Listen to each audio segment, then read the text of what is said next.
گھوڑا جو اڑنے کی صلاحیت رکھتا ہے، سنہرے پنکھوں اور چاندی جیسے رنگت والے تاریخ کے بے مثال گھوڑے جو کبھی حضرت سلیمان علیہ السلام کے لشکر کی شان ہوا کرتے تھے۔ لیکن حضرت سلیمان نے ان گھوڑوں کے پنکھ کیوں کٹوا دیے؟ ہم آج اس ویڈیو میں ان نایاب گھوڑوں کے مکمل تاریخ کو جانیں گے۔ زمانہ قدیم میں گھوڑے ایک بیش قیمت جانور تھے جو نہ صرف سواری بلکہ جنگی قوت کے طور پر بھی استعمال ہوتے تھے۔ لوگ گھوڑے کے خرید و فروخت کے ساتھ مخصوص کاغذات بھی رکھتے تھے جن میں ان کے مالک، موجودہ مالک، ماں باپ، تاریخ پیدائش اور گھوڑے کا مکمل شجرہ نسب بھی ہوتا تھا۔ یہ ایک مکمل دستاویز ہوتی تھی جو ان گھوڑوں کے اعلیٰ نسل ہونے کا ثبوت ہوا کرتے تھے۔ نیز ان گھوڑوں کے تربیت کے لیے نوکر چوکر اور رہائش کے لیے بڑے بڑے استبل ہوتے تھے۔ مختصر یہ کہ گھوڑوں کی تربیت اور ان کے نسل کے متعلق معلومات قدیم زمانے میں ایک فن اور قابلیت مانی جاتی تھی۔ روایتوں کے مطابق ملکہ سبا بلقیس حضرت سلیمان علیہ السلام کے اڑنے والے تخت سے بہت متاثر تھی، لہٰذا ایک دفعہ ملکہ بلقیس کو یہ خواہش ہوئی کہ وہ بھی اس تخت پر بیٹھ کر حضرت سلیمان علیہ السلام کے ساتھ سیر و سفر کرے۔ لہٰذا اس نے حضرت سلیمان سے کہا کہ اے اللہ کے نبی، آپ ہر روز تخت پر بیٹھ کر فضاؤں میں سفر کرتے ہیں اور تمام دنیا کے گرد پھرتے ہیں، آپ ایک دفعہ مجھے بھی اپنے ساتھ لے چلیں تاکہ میں اس تخت پر سیر کر سکوں۔ حضرت سلیمان نے ہوا کو حکم دیا کہ وہ ملکہ سبا کی خواہش پوری کرے، لہٰذا ہوا نے تخت کو اڑایا اور ان سب کو لے کر ایک جزیرے میں اتار دیا۔ روایت ہے کہ حضرت سلیمان کا تخت جس جزیرے پر اترا وہ 7 سمندروں کے بیچ کی جگہ یعنی ایک جزیرہ تھی۔ ملکہ بلقیس یہاں کے سبزے اور نہریں دیکھ کر بہت خوش ہوئی۔ یہاں اس نے ایک عجیب و غریب قسم کے گھوڑے دیکھے جن کے بازوؤں میں پر نکلے ہوئے تھے۔ ان گھوڑوں نے حضرت سلیمان اور ان کے لشکر کو دیکھا تو گھبرا کر پرندوں کی طرح پرواز کر گیا اور نظروں سے اوجھل ہو گیا۔ یہ گھوڑے سلیمان علیہ السلام کو بہت پسند آئے۔ ملکہ سبا نے بھی ان گھوڑوں کو بہت پسند کیا، لیکن اب وہ ان کے دسترس سے نکل چکے تھے۔ لہذا جب سلیمان علیہ السلام وہاں سے واپس اپنے محل آئے تو انہوں نے جنوں کو حکم دیا کہ وہ ان گھوڑوں کو جہاں کہیں بھی ہوں وہاں سے پکڑ لائیں۔ ان جنوں نے کہا، ہم خشکی کے جن دریاؤں اور سمندروں میں اختیار نہیں رکھتے، وہ گھوڑے سمندروں میں روپوش ہو چکے ہیں، اس لیے اب اگر ان کو وہاں سے کوئی لا سکتا ہے تو وہ ایک سمندری جن ہے۔ حضرت سلیمان نے پوچھا کہ وہ جن جس کا سمندروں پر اختیار ہے وہ کہاں ہے؟ جنہوں نے جواب دیا کہ اس جن نے آپ کی اطاعت سے انکار کر دیا ہے اور وہ آپ سے باغی ہو کر سمندر کے تہ میں چھپ گیا ہے۔ حضرت سلیمان نے اس جن کو پکڑ کر لانے کا حکم دیا۔ لہٰذا آپ علیہ السلام کے غلام جنوں نے سمندر کے پاس جا کر آواز لگائی کہ اے جن، تو جس بادشاہ کے ڈر سے چھپا ہے اس کا انتقال ہو گیا ہے، لہٰذا اب تو باہر آ جا، کیونکہ اب تمام جن آزاد ہو چکے ہیں۔ جب سمندر کے اس جن نے ان کی آواز سنی تو وہ جن اپنے ساتھیوں کے ساتھ سمندر سے باہر آ گیا۔ باہر آتے ہی اسے اور اس کے ساتھیوں کو گرفتار کر کے حضرت سلیمان کے خدمت میں پیش کر دیا گیا۔ حضرت سلیمان کو دیکھ کر جن تھر تھر کانپنے لگے اور اس نے آپ کی اطاعت قبول کر لی۔ حضرت سلیمان نے سمندری جن سے کہا کہ میں ایک جزیرے پر گیا تھا تو میں نے وہاں گھوڑوں کی ایک عجیب و غریب نسل دیکھی جن کے بازوؤں کی جگہ پر ہیں اور وہ اڑتے ہیں۔ سمندری جنوں نے کہا، ہمیں معلوم ہے کہ وہ گھوڑے کہاں چھپے ہیں، لہٰذا حضرت سلیمان نے انہیں اس گھوڑے کو لانے کا حکم دیا۔ لہٰذا جب وہ گھوڑے ایک چشمے سے پانی پی رہے تھے تو ان جنوں نے اپنی تدبیر اور ہوشیاری سے ان گھوڑوں کو پکڑ لیا اور حضرت سلیمان کے خدمت میں پیش کر دیا۔ یہ گھوڑے نہایت ہی عمدہ نسل کے تھے جن کا نام جیاد تھا۔ لفظ جیاد جید کی جمع ہے جس کے معنی تیز رفتار ہوتا ہے۔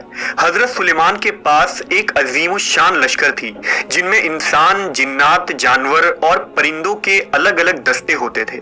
لہٰذا حضرت سلیمان نے اپنے لشکر میں ان اعلیٰ نسل کے تیز رفتار گھوڑوں کے لیے ایک الگ دستہ بنا دیا جو جنگوں اور فتوحات میں حضرت سلیمان کے لشکر میں سب سے اہم رول रول अदा करते और हजरत सुलेमान की फौजी ताकत बन गए।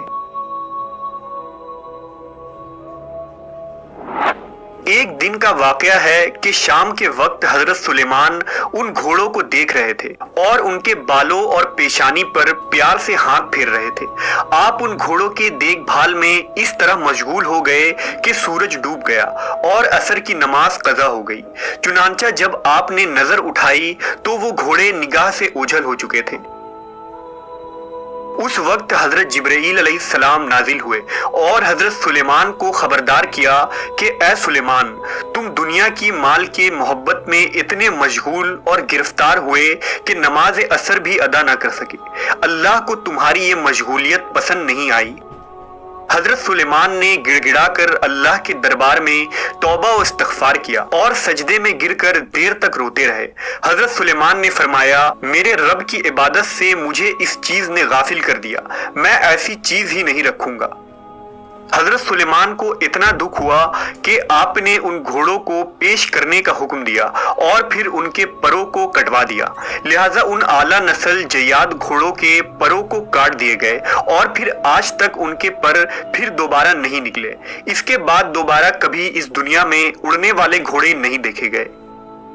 अल्लाह ने हजरत सुलेमान की तौबा कबूल फरमाई और उन्हें उन घोड़ों के बदले हवा पर इख्तियार दे दी गई। ये हवा उन घोड़ों से कई ज्यादा तेज रफ्तार थी जो आप अलैहिस्सलाम के लिए मसखर कर दी गई थी, जिससे हजरत सुलेमान 1 महीने का सफर 1 दिन में तय कर लिया करते थे।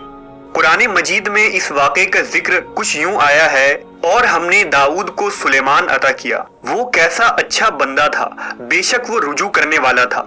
जब उसके सामने शाम के वक्त तेज रफ्तार घोड़े हाजिर किए गए तो उसने कहा, मैंने माल की मोहब्बत को याद इलाही से अजीज समझा, यहाँ तक कि सूरज गुरूब हो गया। उन घोड़ों को दोबारा मेरे सामने लाओ। फिर उन्होंने उनके पिंडलियों और गर्दनों पर हाथ फेरना शुरू कर दिया। बाज लोग हजरत सुलेमान अलैहिस्सलाम के उन घोड़ों को एक आम अरबी घोड़ों ही की नस्ल करार देते हैं और उड़ने वाले घोड़ों को महज किस्से, कहानियों और दास्तानों की बातें मानते हैं, जबकि अहादीस में इस बात की वाज़ेह दलाइल मिलते हैं। जैसा कि रिवायत में आता है कि नबी सल्लल्लाहु अलैहि वसल्लम तबूक या खैबर के सफर से वापस आए तो घर में तशरीफ फरमा हुए। जब तेज हवा के झोंके से घर के कोने का पर्दा हट गया, वहां सैयदा आयशा के खेलने की गुड़िया रखी हुई थी। नबी सल्लल्लाहु अलैहि वसल्लम की नजर भी उन पर पड़ गई। दरियाफ्त किया कि ये क्या है। हजरत आयशा ने जवाब दिया, ये मेरी गुड़िया है। आप सल्लल्लाहु अलैहि वसल्लम ने देखा कि उनके बीच एक घोड़ा सा बना हुआ है जिसके 2 पर भी कपड़े के लगे हुए हैं। पूछा, ये क्या है? कहा, घोड़ा है। फरमाया, और ये उनके ऊपर दोनों तरफ कपड़े के क्या बने हुए हैं? कहा, ये दोनों उनके पर हैं। हजरत आयशा ने फरमाया, क्या आपने नहीं सुना कि हजरत सुलेमान के परदार घोड़े थे? ये सुनकर नबी सल्लल्लाहु अलैहि वसल्लम हंस दिए, यहाँ तक कि आपके आखिरी दांत दिखाई देने लगे। इस रिवायत से ये बात साफ हो जाती है कि हजरत सुलेमान का घोड़ा कोई आम घोड़ा नहीं था, बल्कि उनके हकीकी पर थे और इस बात से अरब लोग वाकिफ थे। रिवायतों के मुताबिक जब हजरत सुलेमान अलैहिस्सलाम ने उन घोड़ों के पर काट दिए तो फिर कभी उनके पर नहीं आए, जबकि उनकी नस्ल बरकरार रही। इमाम आली मकाम हुसैन इब्ने अली का घोड़ा जुलजिना भी उन्हीं घोड़ों की नस्ल से ताल्लुक रखता था और जुलजिना का सजरा नसब हजरत सुलेमान के घोड़े से जा मिलता है। दुनिया के अलग अलग तहजीबों, इलाकों और मज़ाहिब में भी इस उड़ने वाले घोड़े का जिक्र मिलता है। कदीम यूनान में इस घोड़े को पेगासस के नाम से याद किया जाता है। ग्रीक माइथोलॉजी के मुताबिक ये घोड़ा कदीम यूनान में हुआ करता था, जिसका रंग सफेद था। कहते हैं कि पेगासस का जन्म एक सिपाही पोजाइडन और एक राक्षस औरत मेड्यूजा के मिलाप से हुआ था। रोमन माइथोलॉजी के मुताबिक पेगासस को सिर्फ वही शख्स उड़ा सकता है जिसका दिल खालिस और सच्चा हो। ये घोड़ा निहायत ही अक्लमंद और ताकतवर होता है। कदीम यूनानी लोग इसे ज़्यूस देवता की सवारी मानते थे, जो ज़्यूस को आसमानी बिजलियां लाकर दिया करता था। तारीख में जिस यूनिकॉर्न घोड़े का जिक्र मिलता है वो भी इसी पेगासस के नस्ल से ताल्लुक रखता था, जिसके पेशानी पर एक सींग हुआ करता था। ये एक तिलिस्माती और खूबसूरत सींग था जिससे कई बीमारियों का इलाज होता था। यूनिकॉर्न का जिक्र जापान, चीन, रूस और यूरोपीय ममालिक के किस्से कहानियों में मिलता है। कहते हैं कि यूनिकॉर्न दरअसल सिंधु घाटी में रहा करते थे और दुनिया में आखिरी बार भी उन्हें यहीं देखा गया था।